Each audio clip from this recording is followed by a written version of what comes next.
तो इस वक्त हम जो पेपर स्टार्ट कर रहे हैं ये IGCSE का अक्टूबर नवंबर 2023 का पेपर 4 वेरिएंट 1 है। पेपर 4 IGCSE में थ्योरी का क्वेश्चन पेपर होता है और जो एक्सटेंडेड का सिलेबस है वो GCSE के सिलेबस के बिल्कुल अकॉर्डिंग है। डिफरेंस इसमें सिर्फ एक दो स्मॉलर टॉपिक्स का है और थोड़ा सा पेपर पैटर्न इस लिहाज से डिफरेंट है कि हमें टोटल टाइम 1 आवर 15 मिनट्स का अलाउड होता है। बाकी ये कि हमें इस पेपर में भी सारे क्वेश्चन अटेम्प्ट करने हैं और इसके साथ साथ हमें जो जी की वैल्यू कंसिडर करनी है वो भी 9.8 कंसिडर करनी है। टोटल मार्क्स इस पेपर के भी 80 हैं और हर क्वेश्चन के मार्क्स हमें उस क्वेश्चन के सामने नजर आ जाएंगे। तो क्वेश्चन नंबर 1 पे चलते हैं।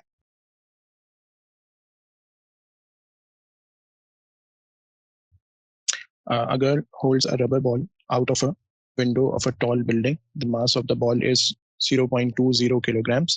The ball is at rest 10 meters above a concrete path.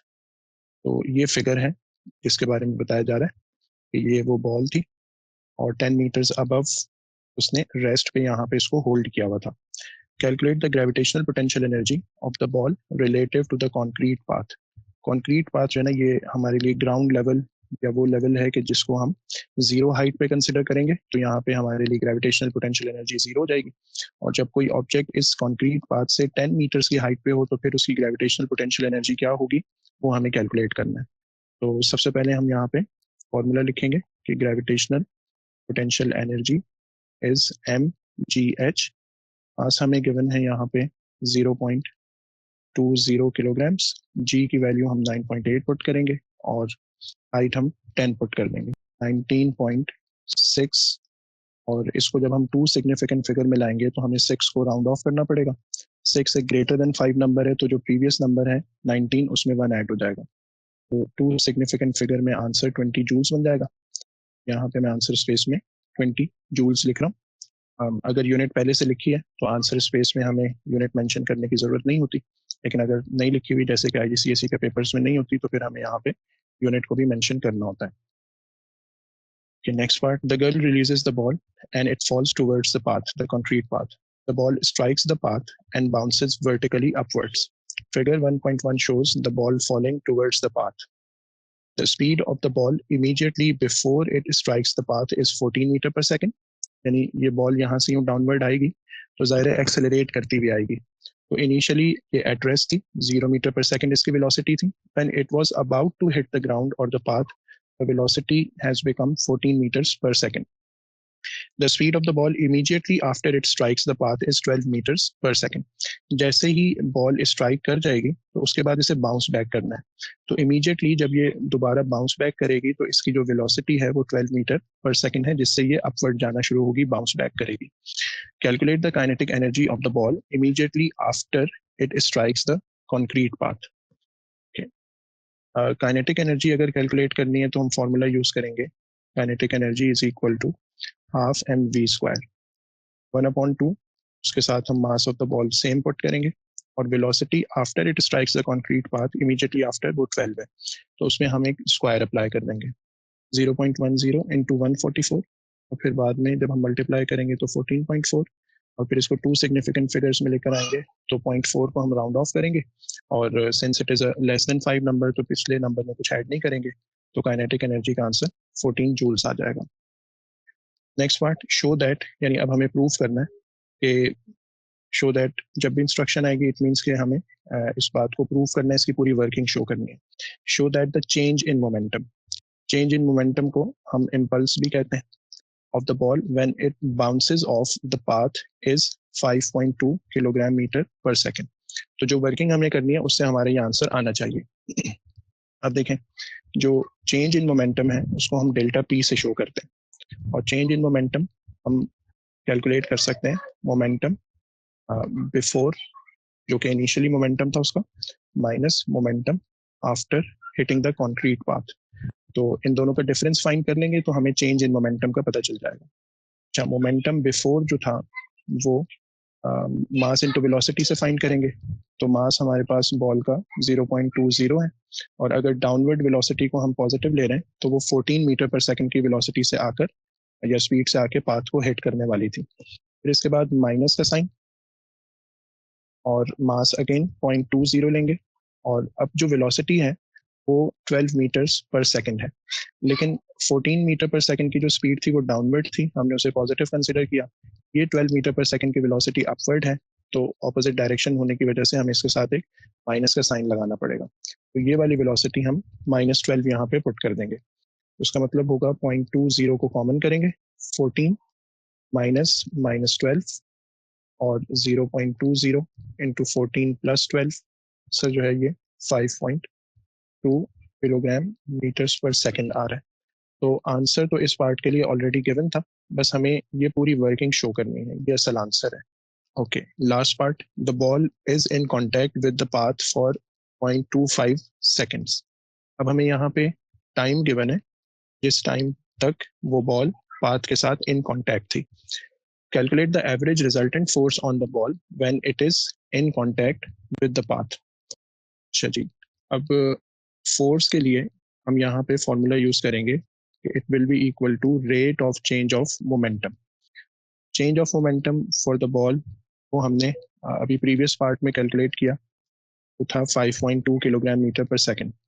अच्छा, ये टाइम कितनी, ये जो चेंज है कितने टाइम में प्रोड्यूस हुआ, इट इज 0.25 सेकंड। जितनी देर तक वो इन कांटेक्ट होगा उतनी ही देर में वो फोर्स लगाएगी बॉल पाथ पे, और पाथ इन रिटर्न उसके ऊपर एक फोर्स लगा देगा। तो अब यहाँ से हमें रिजल्टेंट फोर्स कैलकुलेट करनी है। तो ये आंसर आ रहा है 20.8। 3 सिग्निफिकेंट फिगर में, इसको हम 2 सिग्निफिकेंट फिगर में लाएंगे राउंड ऑफ करके, तो 21, और यूनिट इसकी न्यूटन्स हो जाएगी। तो मैं आंसर स्पेस में 21 न्यूटन्स लिख रहा हूँ।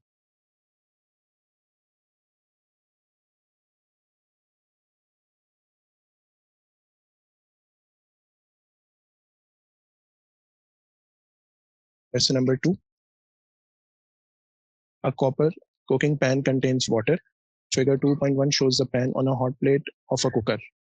Copper is a metal. Thermal energy is conducted through all solids by lattice vibrations. Describe one other way in which thermal energy is conducted through the copper. तो copper के बारे में ये बात हमें यहाँ पे हाईलाइट की गई है कि it is a metal. Basically metals में एक और एडिशनल मेथड भी होता है, वे होता है जिससे वो थर्मल एनर्जी को कंडक्ट करता है। So it is done through free electrons. कुछ ऐसे इलेक्ट्रॉन्स होते हैं आउटर शेल्स में जिन पे न्यूक्लियस की ग्रिप बहुत वीक होती है, तो ये जो फ्री इलेक्ट्रॉन्स होते हैं ये थर्मल एनर्जी को भी कंडक्ट करते हैं। और कैसे करते हैं, दे gain thermal energy from the hot plate. अब इनकी काइनेटिक एनर्जी इंक्रीज हो गई है, और अब ये क्या करेंगे, इनके पास क्योंकि हायर एनर्जी है, तो अब ये मूव करेंगे। So these electrons move through out the metal और द कॉपर। तो 3 बातें हमने यहाँ पे लिख दी हैं 3 मार्क्स के आंसर में। नंबर 1, मेथड क्या होता है, it is done through the free electrons. उसका उसका कॉन्सेप्ट क्या है, कैसे होगा, so they gain thermal energy from the hot plate. इस तरह एटम्स एनर्जी गेन करते हैं, ये इलेक्ट्रॉन्स भी गेन करते हैं, and once they gain energy they start moving throughout the metal. और फिर जब ये मेटल में मूव करते हैं तो फिर ये एटम से कोलाइड करते हैं और फिर उनको अपनी एनर्जी ट्रांसफर कर देते हैं। Okay. The outside surface of the cooking pan is kept clean by regular polishing. Explain one other advantage of keeping the surface of the pan shiny. Shiny surfaces जो होती हैं ये हीट एनर्जी को ज्यादा अच्छा इमिट नहीं करती, they are not good emitters. So that is why they are kept shiny and polished. Shiny surfaces are poor emitters of radiation, और ये प्रॉपर्टी हमारे इस केस में इसलिए यूजफुल होगी कि हम पैन में जो भी एनर्जी ट्रांसफर करेंगे थ्रू द हॉट प्लेट, वो उसकी सराउंडिंग में कम ट्रांसफर होगी, और जितना सराउंडिंग में कम ट्रांसफर होगी उतना efficiency of the copper metal वो इंक्रीज हो जाएगी, या वो जो कुकिंग पैन है उसकी एफिशिएंसी इंक्रीज हो जाएगी। तो मैं यहाँ पे लिख रहा हूँ कि which reduces the energy loss to the surroundings, और इससे हमारा वो जो हीटिंग प्रोसेस है उसकी एफिशिएंसी इंक्रीज हो जाती है. Last part, the thermal energy passes into water through the base of the pan. Identify the main method by which thermal energy is transferred throughout the water. तो इस method का नाम convection होता है, जिसमें बॉटम पे जो वाटर मॉलिक्यूल्स होंगे वो एनर्जी गेन करते हैं, वो एक्सपैंड हो जाते हैं, उनकी डेंसिटी कम हो जाती है, so they start moving towards the top part of the liquid, और यहाँ से जो हैवियर पार्टिकल्स होते हैं वो फिर डाउनवर्ड मूव करके इनको रिप्लेस करते हैं. तो इस तरह से एक तरफ से वाटर ऊपर जा रहा होता है और दूसरी तरफ से कोल्ड मॉलिक्यूल उसको रिप्लेस कर रहे होते हैं, और इस प्रोसेस का नाम होता है कन्वेक्शन, और इस मूवमेंट को कन्वेक्शन करंट कहते हैं.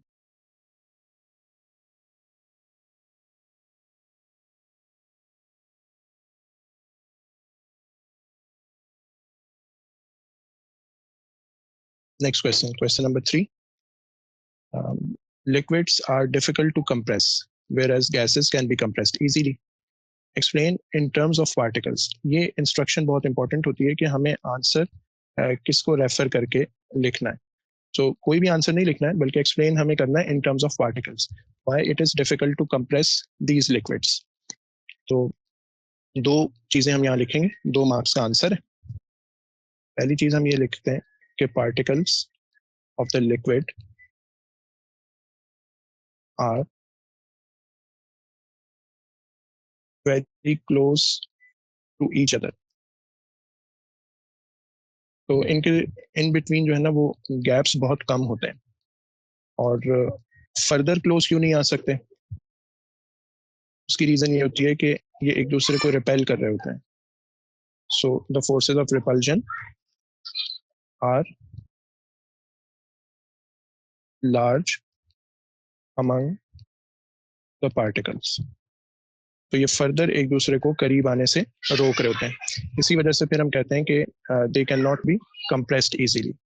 Next part, figure 3.1 shows a rectangular block floating in water. The density of water is 1000 kilograms per meter cube. The area of the base of the block is 0.014 meters square. The base of the block is at a depth of 0.087 meters. तो हम देख सकते हैं कि ये surface of the liquid है, water, और surface से जो बेस है वो इस डेप्थ में यहाँ पे प्रेजेंट है. शो दैट, अब फिर हमें प्रूव करना है that the pressure due to water at the base of the block is approximately 850 pascals. Okay, pressure of the liquid के लिए या प्रेशर ड्यू टू लिक्विड के लिए हम जो फॉर्मूला यूज करते हैं वो होता है P is equal to rho g h, जिसमें रो डेंसिटी है, जी ग्रेविटेशनल फील्ड स्ट्रेंथ है, और H depth of the object in the liquid है. तो वाटर की जो डेंसिटी है वो हमें गिवन है यहाँ पे 1000, वो पुट कर देंगे. जी की वैल्यू 9.8 गिवन है, वो पुट कर देंगे. और ऑब्जेक्ट वाटर में किस डेप्थ पे है, उसकी वैल्यू 0.087 है. अब इन तीनों को हम मल्टीप्लाई कर लेंगे तो आंसर आएगा 852.6 pascals, which is approximately equal to और रफली इक्वल टू 850 पास्कल्स. तो ये 2 मार्क्स के लिए वर्किंग हम शो करेंगे. Next part, calculate the force F on the base of the block caused by the pressure given in the previous part. तो इसके लिए हम फॉर्मूला यूज करेंगे pressure is equal to force upon area. ये formula सब जगह पे use हो सकता है, और स्पेसिफिकली जो लिक्विड के केस में नॉर्मली यूज होता है वो ऊपर वाला फॉर्मूला. तो हमें फोर्स फाइंड करनी है, it will be the product of pressure and the area. Pressure का आंसर अभी हमने कैलकुलेट किया था, अप्रोक्सीमेट वैल्यू 850 थी, और एरिया हमें गिवन है 0.014 मीटर स्क्वायर. तो इन दोनों को मल्टीप्लाई कर लेंगे, 850 इंटू 0.014, 11.9 आंसर है. सो 11.9, इसे हम 2 सिग्निफिकेंट फिगर में राउंड ऑफ करके 12 न्यूटन्स लिखेंगे. So the value of force for this part is 12 Newton's. ये बात मैं बार बार बता चुका हूँ कि जो भी कैलकुलेशन के क्वेश्चंस होते हैं उसमें सबसे पहले फॉर्मूले लिखने का 1 मार्क होता है. जब भी 2 या 3 मार्क का क्वेश्चन होगा तो पहला मार्क तो आपको मिल जाएगा जैसे ही आपने करेक्ट फॉर्मूला लिखा. फॉर्मूला वो चीज होनी चाहिए जो कि गिवन क्वांटिटीज और रिक्वायर्ड क्वांटिटी को आपस में लिंक कर रहा हो. अच्छा, फॉर्मूला जो है ना वो है P is equal to F upon A. कुछ लोग ये कर रहे हैं पेपर्स में मैंने देखा कि वो सिर्फ राइट साइड लिख देते हैं F/A, और फिर आगे उसकी वर्किंग जो भी होती है वो स्टार्ट कर देते हैं। या जैसे फॉर एग्जांपल प्रेशर फाइंड करना है और रो जी एच यूज करना है, तो वो सिर्फ रो जी एच लिखेंगे और आगे उस पर वर्किंग शुरू कर देंगे। तो ये जो फॉर्मूला लिखा है ना, ये इनकम्प्लीट फॉर्मूला है। फॉर्मूले की एक साइड लिखने से फॉर्मूला कंप्लीट नहीं होता। कंप्लीट फॉर्मूला दोनों साइड्स के साथ लिखा जाता है। जैसे ही आप करेक्ट फॉर्मूला लिख लेंगे, इन दो में से एक मार्क तो आपको नॉर्मली अवार्ड हो जाएगा। फिर उसके बाद उसमें करेक्टली वैल्यूज पुट करें, जो ओरिजिनल कैलकुलेटर का आंसर आ रहा है वो लिखें, और फिर उसके बाद आपने जो उसकी राउंडिंग ऑफ वगैरह करनी है वो करके अपने आंसर को लिखें। हर जगह पर यही प्रोसीजर हमें फॉलो करना है, इसकी आदत बनानी है, तो कैलकुलेशन के जो क्वेश्चंस हैं उनके हम फुल मार्क्स गेन कर सकेंगे।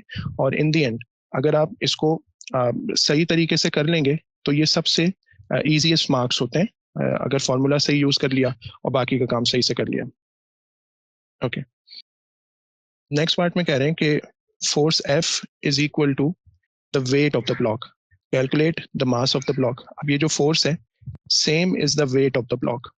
तो वेट को अब हमने यूज करना है, मास फाइंड करना है, तो फॉर्मूला हम यूज करेंगे W is equal to mg, which means m will be equal to w divided by g। Weight की वैल्यू हम 12 रखेंगे, g की वैल्यू 9.8 यूज करेंगे, तो 12 डिवाइडेड बाय 9.8 से हमें आंसर मिलेगा 1.224। तो इसको अब हमें टू सिग्निफिकेंट फिगर में लाना होगा, तो टू सिग्निफिकेंट फिगर में 1.2 हो जाएगा, क्योंकि कोई भी नंबर ग्रेटर देन 5 नहीं है, तो सिंपली हम वो नंबर ड्रॉप कर देंगे और 1.2 किलोग्राम्स इसका फाइनल आंसर होगा।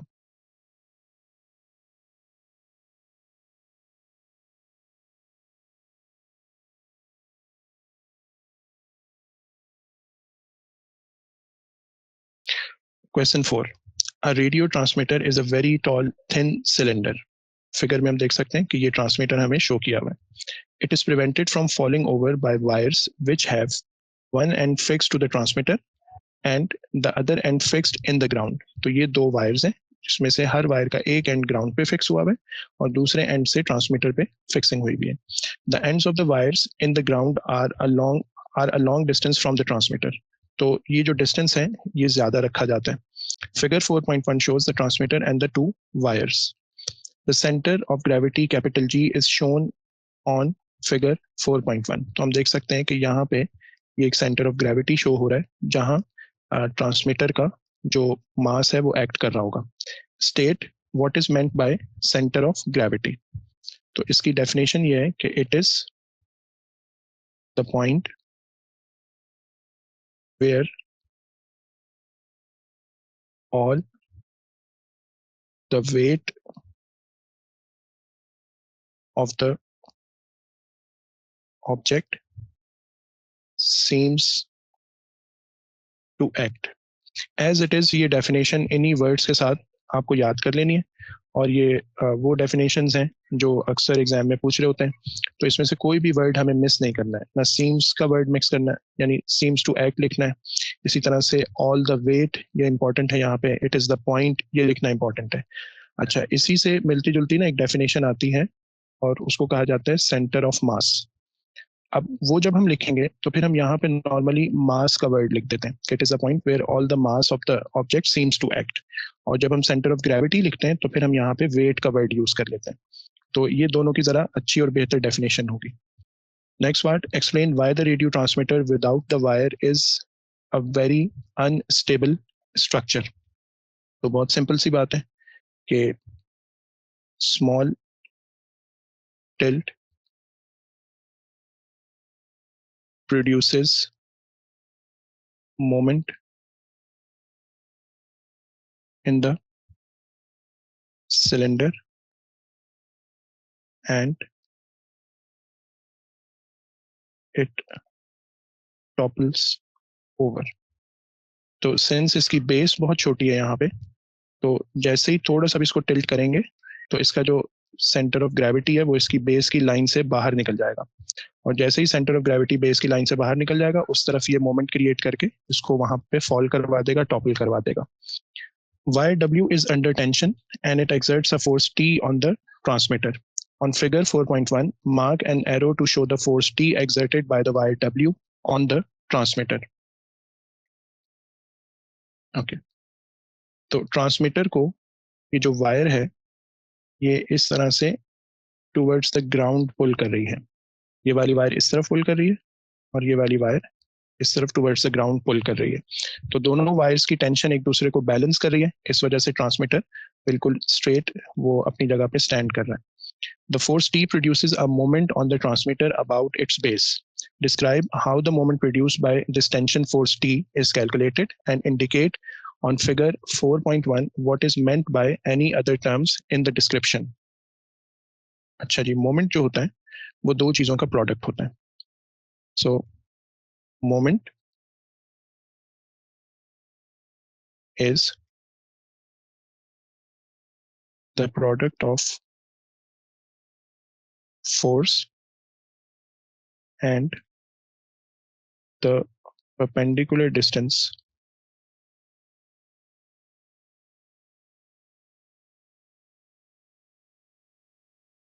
between the line of action of force and the pivot. तो पिवट से लेकर जो line of action of force का डिस्टेंस होगा वो हमारे पास यहाँ पे यूज होगा। अच्छा, अब ये जो डिस्टेंस होगा ये हम यहाँ पे ना परपेंडिकुलर बनाएंगे। तो ये रहेगा डी और ये फोर्स है टी। तो जो मोमेंट होगा यहाँ पर वो फोर्स टी की वजह से होगा T multiplied by this D. ये जो डी का डिस्टेंस है it is perpendicular to the line of action of force. Line of action of force ये है। अब डिस्टेंस हमने इस तरह कंसिडर करना है टिल द पिवट के वो line of action of force के ऊपर परपेंडिकुलर हो। तो इस तरह का जो डिस्टेंस हम कंसिडर करेंगे वो हमें मोमेंट बता देगा। The radio transmitter uses radio waves to transmit radio and television programs. State one of radio waves. बहुत सारे यूज है रेडियो वेव्स के। एक यूज हमारे पास वाईफाई में भी होता है जिसमें रेडियो यूज हो रही होती है, ब्लूटूथ में भी यूज हो रहा होता है, और इसके अलावा भी इसका कोई एक बस एप्लीकेशन या यूज इसका हमने फर्दर लिखना है।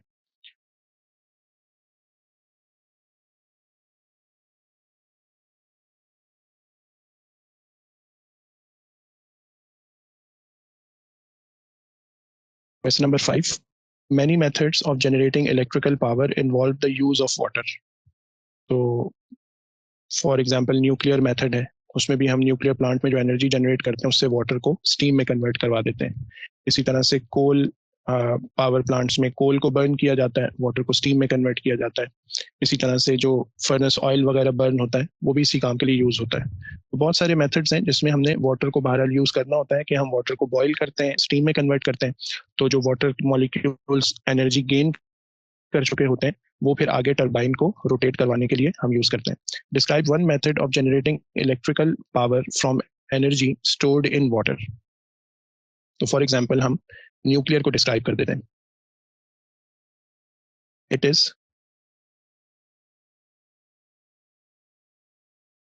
Used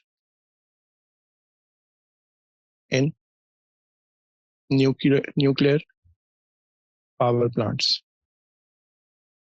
where energy from controlled nuclear fission is used to convert water into steam. So now they have a lot of energy stored in them. Okay.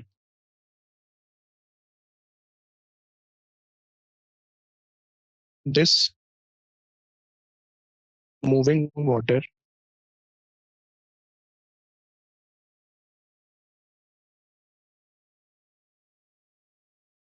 turns and turbine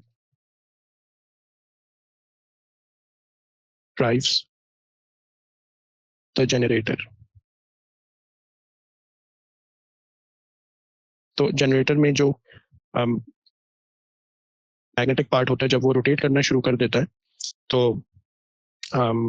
उससे फिर जो है ना coils के अंदर electricity generate होती है, EMF induce होती है, करंट फ्लो करना शुरू कर देता है, उसको फिर हम एज एन आउटपुट वहां से ले लेते हैं, तो विच इंड्यूसेस ईएमएफ। तो इस तरह से जो है ना इलेक्ट्रिकल पावर जनरेट हो रही होती है। बाकी देखिए मैंने एक न्यूक्लियर पावर का मेथड यहाँ पे एक्सप्लेन किया, हम कोई भी मेथड लिख सकते हैं, हम यहाँ पे हाइड्रो इलेक्ट्रिक भी लिख सकते हैं जिसमें हम वाटर को एक हाइट से फॉल करवाते हैं और वो जो है ना वाटर उस वो हाइट से आ रहा होता है ना, तो उसमें ग्रेविटेशनल पोटेंशियल एनर्जी होती है, वो जो ग्रेविटेशनल पोटेंशियल एनर्जी है वो कन्वर्ट होती है इनटू काइनेटिक एनर्जी, और ये जो काइनेटिक एनर्जी है इसकी मदद से वाटर पे टरबाइन कर देता है, और टरबाइन की रोटेशन जनरेटर को ड्राइव करती है, जनरेटर उसके साथ साथ घूमना शुरू हो जाता है, यानी जो उसका मैग्नेटिक पार्ट है, और उससे फिर ये ईएमएफ इंड्यूस हो जाती है। तो इसके अलावा भी अगर कोई मेथड आप लिखना चाहें वो भी यहाँ पे एक्सेप्टेबल है, तो कोई भी बस एक मेथड लिखना है ऑफ जनरेटिंग इलेक्ट्रिकल पावर जिसमें हम वाटर की स्टोर्ड एनर्जी को यूज कर रहे होते हैं, चाहे वो हम स्टीम में कन्वर्ट करके करें, चाहे वो फिर हम ग्रेविटेशनल टू काइनेटिक में जो कन्वर्ट हो रही है एनर्जी जैसे हाइड्रो इलेक्ट्रिक में होती है उससे भी हो जाएगा। Okay, advantage and one disadvantage of generating electricity this way. अब मैंने चूंकि न्यूक्लियर पावर प्लांट्स वाला मेथड लिखा है तो मैं इसी का एडवांटेज डिसएडवांटेज लिखूंगा, आपने अगर कोई और आंसर लिखा है तो फिर आप अकॉर्डिंगली उसको लिखेंगे। तो एडवांटेज ये है कि supply of electrical power is continuous. इस मेथड का एडवांटेज है तो ये कि वेस्ट ऑफ न्यूक्लियर फिजन ये बहुत डेंजरस होता है, is dangerous and hard to dispose of. तो इसको जो है ना बहुत अरेंजमेंट के साथ फिर इसके वेस्ट को जो है ना हमें इस तरह स्टोर करना पड़ता है कि वो दूसरी चीज़ों के लिए ज़्यादा डेंजरस ना हो, लिविंग बींग्स के लिए। जी कॉस्टली भी एक डिसएडवांटेज हो सकता है, उसकी मेंटेनेंस भी एक डिसएडवांटेज हो सकती है, तो वो डिपेंड करता है। ये तो बिल्कुल सिंपल सी बात है जो मैंने यहाँ पे लिखी ना, waste of nuclear fission is dangerous. Okay, part C, state two methods of generating electrical power for which the main source of energy is not the sun. तो एक हम यहाँ पे टाइडल लिख सकते हैं और सेकंड हम विंड भी लिख सकते हैं, फॉर एग्जांपल हम यहाँ पे जियो थर्मल भी लिख सकते हैं, तो कोई से भी दो लिख दें जो सोलर के अलावा हो।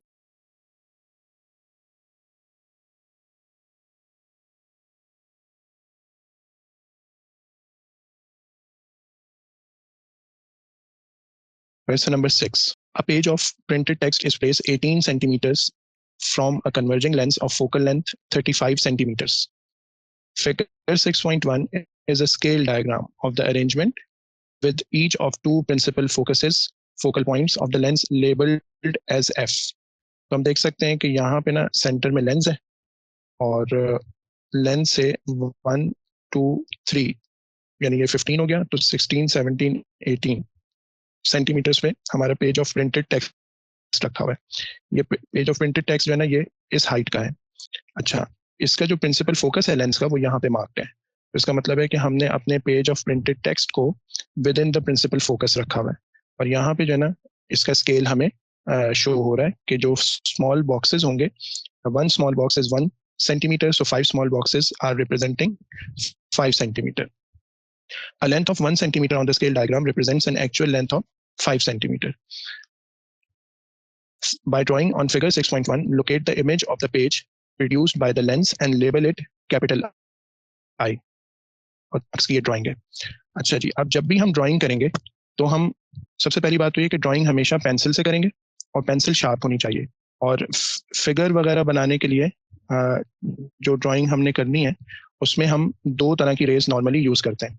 एक रे वो होती है जो कि for example head of the object से हम लेते हैं, लेंस तक ड्रॉ करते हैं, और लेंस तक ड्रॉ करने के बाद हमने इसको पास करना होता है प्रिंसिपल फोकस से, तो ये फर्स्ट रे बन जाएगी, the ray which was coming parallel to principal axis, and after refraction from the lens, it pass through the principal focus of the lens. अच्छा, अब इसी रे को ना मैं बैक ट्रैक भी कर देता हूँ डॉटेड, क्योंकि ये वाली रे जो है ना आगे इमेज मेकिंग में यूज होगी. सिंस ऑब्जेक्ट हमें नजर आ रहा है कि with in the focal length placed है, तो इसकी रियल इमेज तो नहीं बनने वाली. जो इमेज बनेगी वो यहाँ पे वर्चुअल इमेज होगी. तो अब मैं एक दूसरी रे ड्रॉ करता हूँ जो कि टॉप ऑफ द ऑब्जेक्ट से ही हम लेंगे, और ये वाली रे जो होगी ये प्रिंसिपल फोकस से पास हो रही होगी. तो सेकेंड रे टॉप ऑफ द ऑब्जेक्ट से स्टार्ट करेंगे और प्रिंसिपल फोकस से पास हो रही है, तो ये अनडिफ्लेक्टेड जाएगी, कहीं पे भी डिफ्लेक्शन वगैरह शो नहीं करेगी. ओके, इसी रे को अब मैं बैकवर्ड भी एक्सटेंड करूंगा. तो इस रे को अगर हम बैकवर्ड लेकर जाएं, जी, तो ये जो है ना ओरिजिनल रे को ना यहाँ पर मीट कर रही है. तो जहाँ पे ये दोनों रेज एक दूसरे को मीट कर रही हैं, वहां पर हम इमेज को शो कर देंगे. और ये मैग्नीफाइड इमेज है. इस तरह से करेंगे कि जो भी length above the principal axis है, सेम लेंथ हम बिलो द प्रिंसिपल एक्सिस भी बना देंगे. तो ये हमारे पास जो है ना वो इमेज बन रही है. इसको हम लेबल कर देंगे एज आई. ये इमेज की ड्राइंग है. अच्छा, जिस तरह मैंने टॉप से ड्राइंग की है, आप चाहें तो बॉटम से भी कर सकते हैं, उससे कोई फर्क नहीं पड़ेगा. नॉर्मली ये होता है कि हमारा ऑब्जेक्ट जो होता है ना वो इस तरह एक एरो की फॉर्म में होता है, तो उसमें तो हम हमेशा टॉप से ही ड्राइंग कर लेते हैं. लेकिन अगर आपको इस तरह से एक सिंपल ऑब्जेक्ट गिवन हो जो कि above the principal axis and below the principal axis हो, तो आप उसके किसी भी एक एंड से इसी तरह की दो रेज लेके ड्राइंग कर सकते हैं. फॉर एग्जाम्पल, अगर मैं बॉटम से बनाता तो मैं यहाँ से प्रिंसिपल एक्सिस के पैरेलल लाके फिर इस प्रिंसिपल फोकस में से इसको पास करवा देता. सेकंड रे यहाँ से जा रही होती, फिर हम इन दोनों को बैक ट्रैक करते तो ये यहीं पे मीट करती. और जहां भी वो मीट करेंगी, सिंस ये दोनों रेज ओरिजिनेट हुई थी फ्रॉम द बॉटम, तो ये वाला पॉइंट बॉटम ऑफ इमेज को शो करेगा. और इसी तरह से टॉप ऑफ द ऑब्जेक्ट को बैक ट्रैक करने से जो इमेज का पॉइंट बनेगा वो भी असल में टॉप को ही शो कर रहा होगा. तो इस तरह की ड्राइंग हमें करनी है और इसके हमें 3 मार्क्स अवार्ड हो जाएंगे. नेक्स्ट पार्ट में हमें कह रहे हैं using figure 6.1 determine the actual distance of image I from the lens. अच्छा, अब हमारी जो प्रिंसिपल फोकस है वो 35 सेंटीमीटर पर है.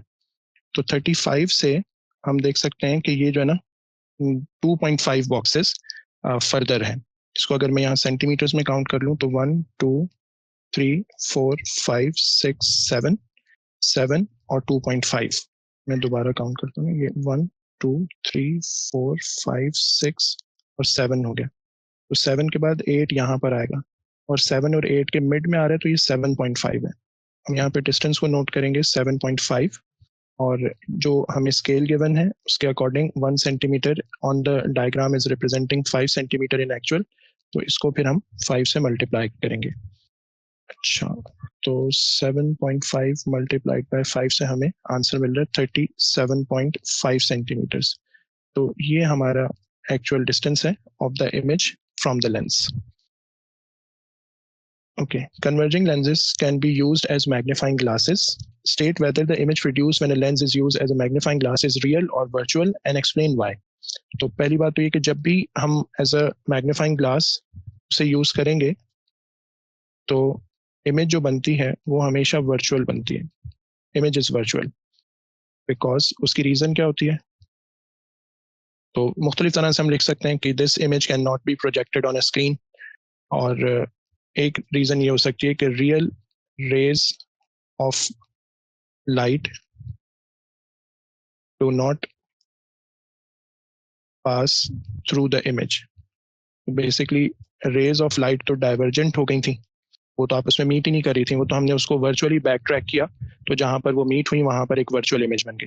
तो अगर कोई इसकी रीजन ये लिख दे कि it can not be projected on the screen, वो भी सही है. कोई ये लिख दे कि light rays only seem to come from the image, वो भी सही है. और जो मैंने लिखा है ये भी सही है. तो तीनों चीजें वर्चुअल इमेज की रीजनिंग को ही एक्सप्लेन कर रही हैं.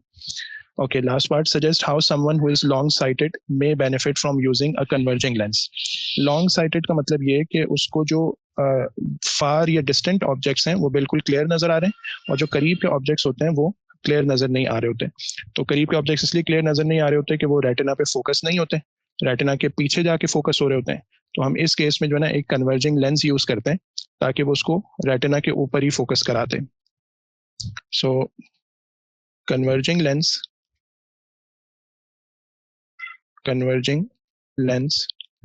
focuses the rays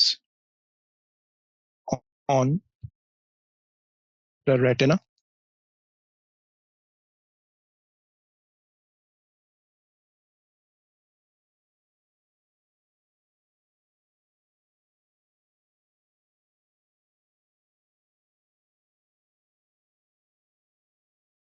A plastic rod is uncharged. When the rod is rubbed with a woolen cloth, the rod becomes negatively charged.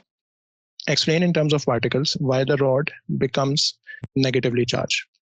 तो नेगेटिव चार्जेस असल में रॉड पे ट्रांसफर हो गए, इसकी वजह से उसके ऊपर एक नेगेटिव चार्ज डोमिनेट कर रहा है. और नेगेटिव चार्ज किस पार्टिकल की वजह से आता है? ये हमेशा बिल्डअप होता है इलेक्ट्रॉन्स की वजह से. सो electrons move from cloth to rod, so it gains negative charges and becomes negatively charged.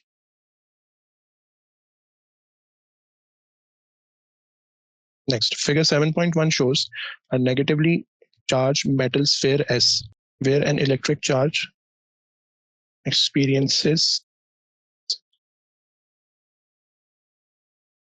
a force. Field को हमेशा हम इसी तरह डिफाइन करते हैं. तो इस फिगर पे ना अब हमें फिगर 7.1 पे जो है ना एक पैटर्न ड्रॉ करना है जो कि इलेक्ट्रिक फील्ड लाइंस को शो करे. तो ये हमने पैटर्न ड्रॉ कर दिया इलेक्ट्रिक फील्ड का. Okay, figure 7.2 shows a small negative charge Z placed near to the sphere S.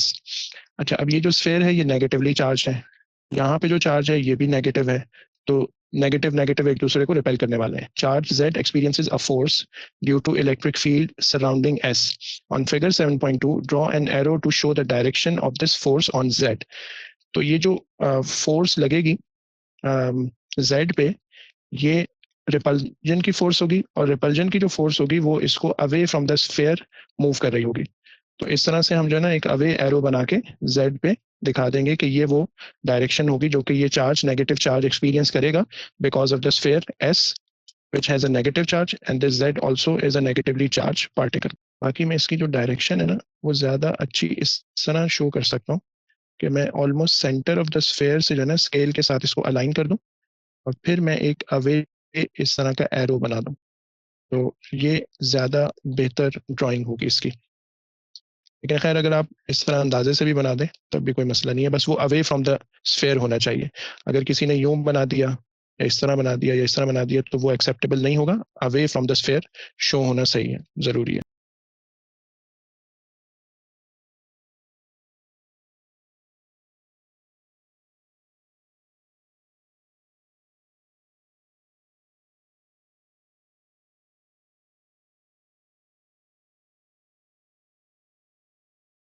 Question number 8. A cylinder is made of modeling clay. The modeling clay is an electrical conductor, so it can conduct electricity. Figure 8.1 shows the cylinder. Cylinder के लिए हमें ये length given है और इसका cross sectional area हमें mentioned है. The cylinder is connected into a circuit. Figure 8.2 shows the circuit also induces a battery of EMF 9 volts and a resistor P. तो हम देख रहे हैं कि सर्किट के अंदर एक बैटरी लगी हुई है और एक फिक्स रेजिस्टर P भी लगा हुआ है और उसी में फिर हमने ये जो मॉडलिंग क्ले का सिलेंडर था इसको कनेक्ट कर दिया. The resistance of P is 4 ohms and the current in P is 1.5 amperes. तो अगर यहाँ से फ्लो होने वाला करंट जो P में जा रहा है वो 1.5 amperes है, since it is a series circuit तो पूरे लूप में सेम करंट फ्लो करने वाला है. पहला काम हमें क्या करना है, calculate the magnitude x of the charge that flows through P in 600 seconds. तो हमें करंट गिवन है, हमने चार्ज कैलकुलेट करना है और थर्ड क्वांटिटी हमें टाइम गिवन है 600 सेकंड्स. तो एक फॉर्मूला है जो इन तीनों को आपस में रिलेट करता है. सबसे पहले मैं वो लिख रहा हूँ, current is charge per unit time या चार्ज अपॉन टाइम. तो चार्ज कैलकुलेट करने के लिए हम टाइम को करंट की तरफ मूव करेंगे, वो वहां जाके मल्टीप्लाई हो जाएगा। करंट हमें गिवन है 1.5 और टाइम हमें गिवन है 600 का, तो मल्टीप्लाई होके ये आंसर दे देगा 900 कूलम्स। और since it is in two significant figure, तो हम यही आंसर कैपिटल एक्स की जगह लिख देंगे।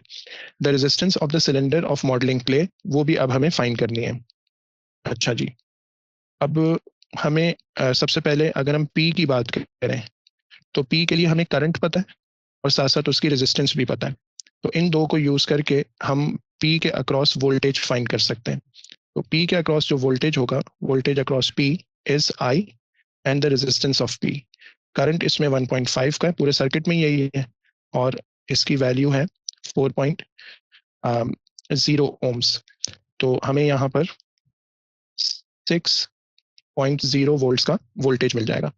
अच्छा, अब जो वोल्टेज होगा अक्रॉस द मॉडलिंग क्ले, वो हमें मिलेगा अगर हम टोटल में से इस 6 को सब्ट्रैक्ट कर देंगे। क्योंकि ये एक सीरीज सर्किट है, तो वोल्टेज यहाँ पे डिवाइड होगा, कुछ वोल्टेज इस रेजिस्टर के अक्रॉस आएगा, कुछ वोल्टेज इस रेजिस्टर के अक्रॉस आएगा। टोटल 9 है। अगर इसके अक्रॉस 6 आ रहा है, तो यहाँ पर 9 माइनस 6 यानी 3 वोल्ट्स का वोल्टेज शेयर इस मॉडलिंग क्ले को मिलेगा। तो मैं यहाँ पे लिख रहा हूँ 9.0 माइनस 6.0 गिव्स 3.0 वोल्ट्स। अच्छा जी, अब हमें रेजिस्टेंस चाहिए, resistance of the modelling clay, so it will be equal to V upon I. Voltage हमारे पास है 3 का और करंट पूरे सर्किट में सेम है, तो आपके पास 2.0 ओम्स का आंसर आ रहा है, और इसको मैं 2.0 ओम्स करके लिख दूंगा।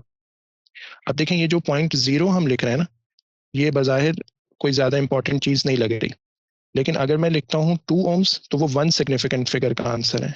और अगर मैं इसको 2.0 ओम्स लिख देता हूँ, तो 2.0 2 सिग्निफिकेंट फिगर का आंसर बन जाता है। तो इसलिए हमें इसको 2.0 ओम्स करके ही लिखना है। ये बात इंपॉर्टेंट है कि जो भी लेवल ऑफ एक्यूरेसी चाहिए पेपर के लिए, सारे आंसर उसी के अकॉर्डिंग होने चाहिए।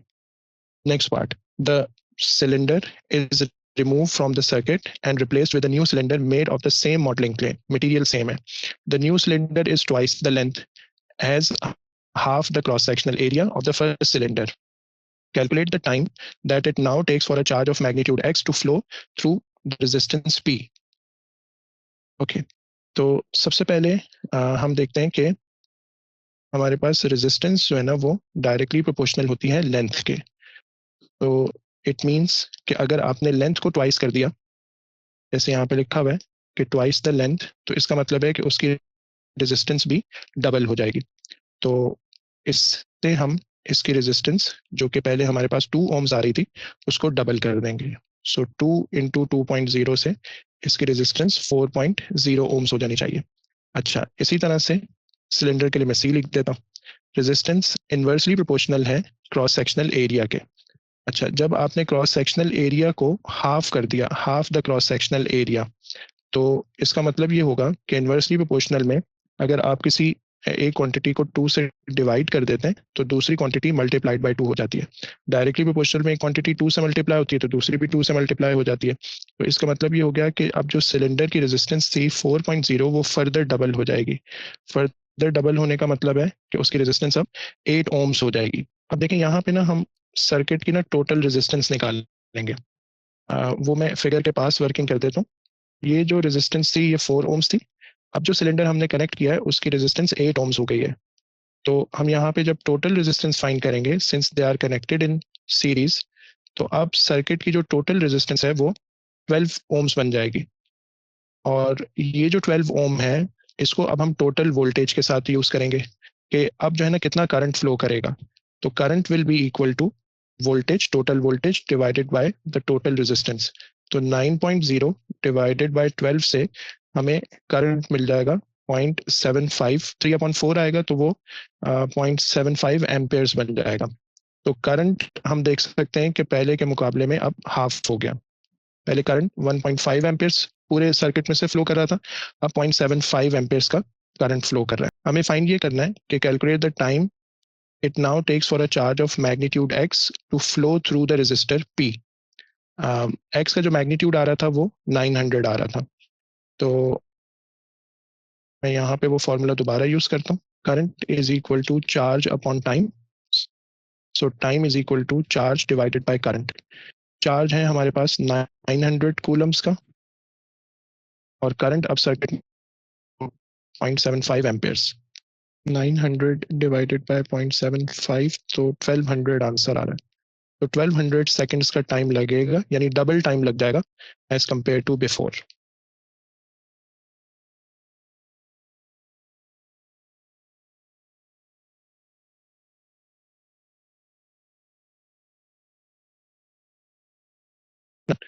Alarms contain a sample of the radioactive isotope americium-241. AM उसका symbol है.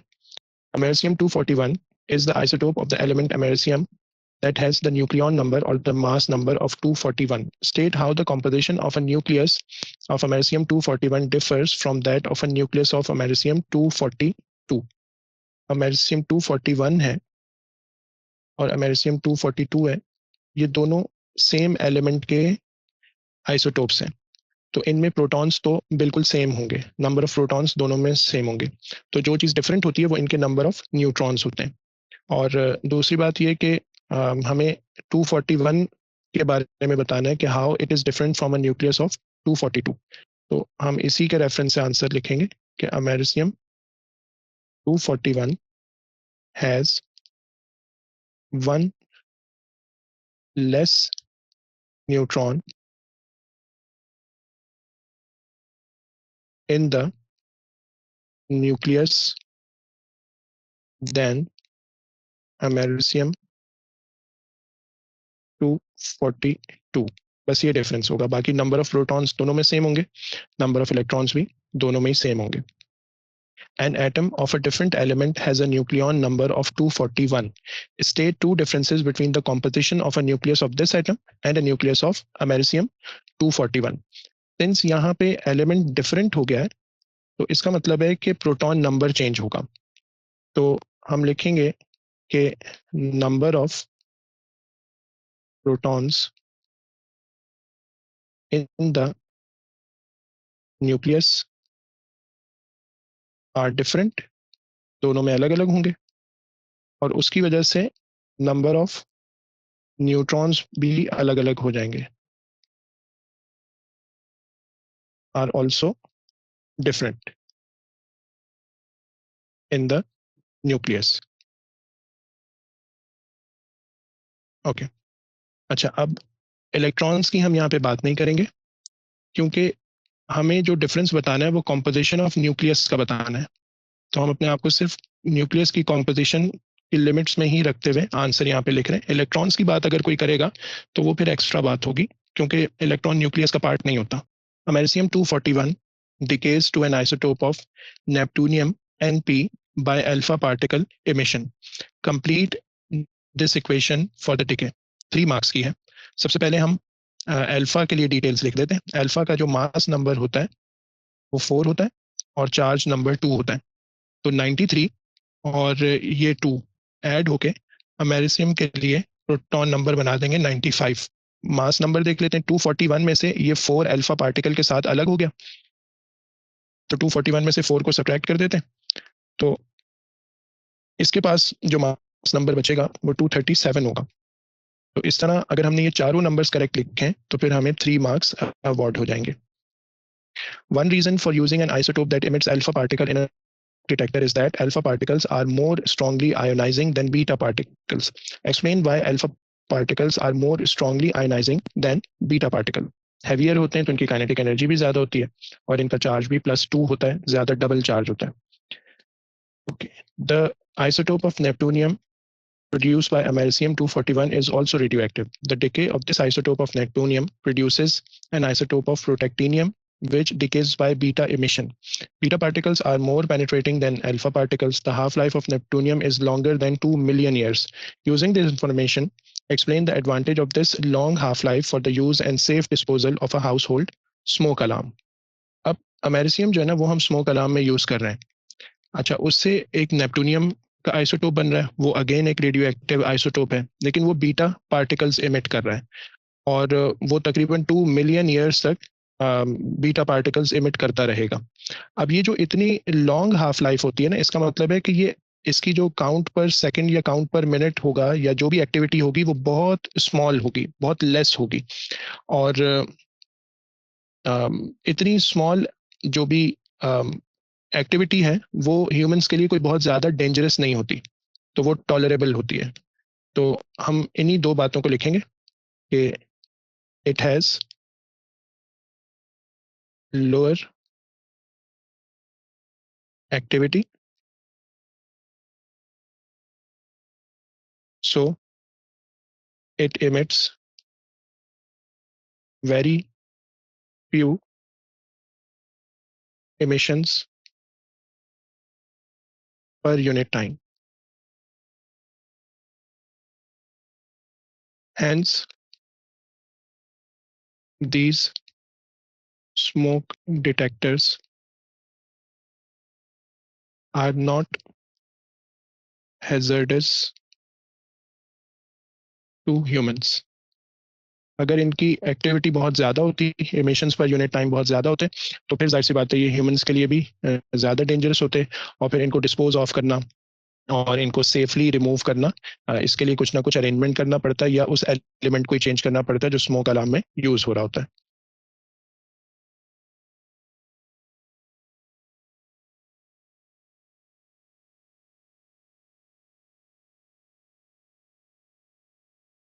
Question number 10.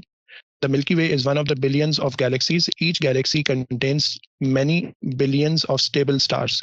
Stable stars transfer energy into space by emitting electromagnetic radiation from their surfaces. हमें पता है कि stable stars पे जो है ना न्यूक्लियर फ्यूजन हो रहा होता है, तो उनकी सरफेस के ऊपर जो भी एनर्जी बनती है वो फिर इलेक्ट्रोमैग्नेटिक रेडिएशन, खासतौर पे इंफ्रारेड, विजिबल लाइट और अल्ट्रावायलेट रेडिएशन, इन तीन रीजन्स में वो ज्यादा इलेक्ट्रोमैग्नेटिक रेडिएशंस एमिट करते हैं. Describe what happens in the core of a stable star to release energy that is eventually transferred into space. तो कौन सा रिएक्शन हो रहा होता है वो हमें यहाँ पे एक्सप्लेन करना है. A nuclear reaction occurs in which hydrogen hydrogens fuse into helium.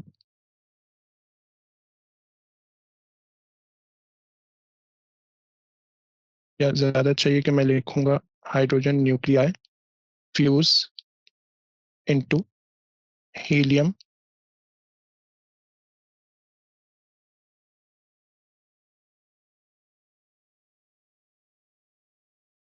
to become helium nuclei, which emits huge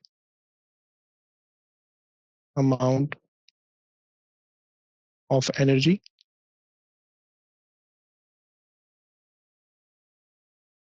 This reaction is called nuclear fusion.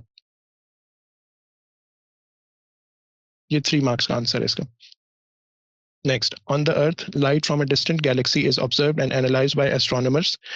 This information is used to determine the speed at which the galaxy is moving away from the Earth.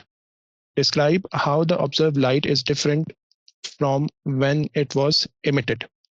तो Galaxy चूंकि away move कर रही है तो उसकी wavelength जो होती है ना वो इलोंगेट हो जाती है, तो और उसकी वजह से वो रेड शिफ्टेड होती है. तो हम इसका आंसर लिखेंगे कि observe wavelength is shifted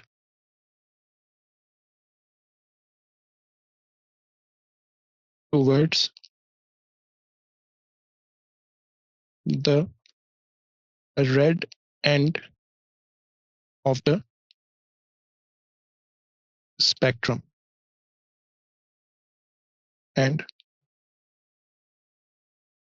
observed wavelength is longer. Okay, state the quantity that astronomers use to determine the speed at which the galaxy is moving away. इसके लिए जो astronomers हैं वो change in wavelength को use करते हैं, क्योंकि concept ये है कि जो भी गैलेक्सी अवे मूव कर रही है वो जितनी ज्यादा अर्थ से डिस्टेंस पे होगी उतना फास्ट अवे मूव कर रही होगी, और जितना उसकी स्पीड ऑफ रिसेशन या मूविंग अवे की स्पीड फास्टर होगी उतना ज्यादा रेड शिफ्ट हमें ऑब्जर्व होगा। तो चेंज इन वेवलेंथ कितना आ रहा है उससे ये पता चल जाता है कि वो किस स्पीड पे away from the earth move कर रही है। कि the Hubble constant H naught is equal to 2.2 10⁻⁻18 पर सेकेंड्स। ये वाली जो क्वांटिटी है ये बिल्कुल फ्रीक्वेंसी से मिलती जुलती क्वांटिटी है, क्योंकि ये जो हबल कांस्टेंट है ये भी 1 अपॉन टाइम के इक्वल होता है। Okay, calculate the distance from the Earth of a galaxy that is moving away at a speed of 1.3 into 10 raised to 7 meters per second. अच्छा जी, अब स्पीड का फॉर्मूला होता है डिस्टेंस अपॉन टाइम, और अगर मैं टाइम को सब्जेक्ट बना लूं तो फॉर्मूला बनेगा डिस्टेंस अपॉन स्पीड। अगर मैं दोनों साइड्स को रेसिप्रोकेट कर दूं तो फॉर्मूला बन जाएगा 1/t is equal to speed upon distance. अब ये जो 1 अपॉन टाइम है ये असल में हबल कांस्टेंट के इक्वल होता है, और ये इक्वल होगा स्पीड डिवाइडेड बाय डिस्टेंस के। हमें डिस्टेंस कैलकुलेट करना है तो हम डिस्टेंस को इस तरफ ले आते हैं और स्पीड को डिवाइड कर देते हैं इस हबल कांस्टेंट से। स्पीड की वैल्यू हमें गिवन है, ये है 1.3 इंटू 10⁻⁷, और हबल कांस्टेंट की फिक्स वैल्यू होती है 2.2 इंटू 10⁻⁻18, और इसको जब हम डिवाइड कर देंगे तो आंसर आ जाएगा डिस्टेंस का 5.9 इंटू 10⁻24 मीटर्स। इतना डिस्टेंस है उस गैलेक्सी का from the earth. Calculate an estimate for the age of the universe, give your answer in years. Okay, तो जो एज होगी वो टाइम है असल में, वो 1/हबल कांस्टेंट से हमें मिल जाता है। सो इट इज 2.2 इंटू 10⁻⁻18, और इसका आंसर जो है वो हमारे पास आएगा सेकंड्स में, उसको फिर हमने ईयर्स में कन्वर्ट करना होगा। तो एक तो आंसर में 10⁻18 आ जाएगा, 0.45 इंटू 10⁻18, और अगर मैं इसको स्टैंडर्ड में ले आऊँ तो ये इस तरह बन जाएगा। अच्छा, अब इसको ईयर में कन्वर्ट करने के लिए हम जो है ना डिवाइड करेंगे इसको, सबसे पहले 365 से, फिर 24 से, फिर 60 से, फिर 60 से। तो उसके बाद इसका जो आंसर बनेगा वो बनेगा 1.4 इंटू 10⁻10 ईयर्स, तो ऑलमोस्ट 14 बिलियन ईयर्स, क्योंकि 10⁻9 जो होता है ना वो बिलियन होता है, और अगर सिंपल ईयर्स में चाहिए तो 1.4 इंटू 10⁻10 ये इसका आंसर हो जाएगा। तो इस तरह हम एज ऑफ यूनिवर्स फाइंड कर सकते हैं इस कांस्टेंट की हेल्प से, जिसकी करंट वैल्यू हम इस तरह कंसिडर करते हैं।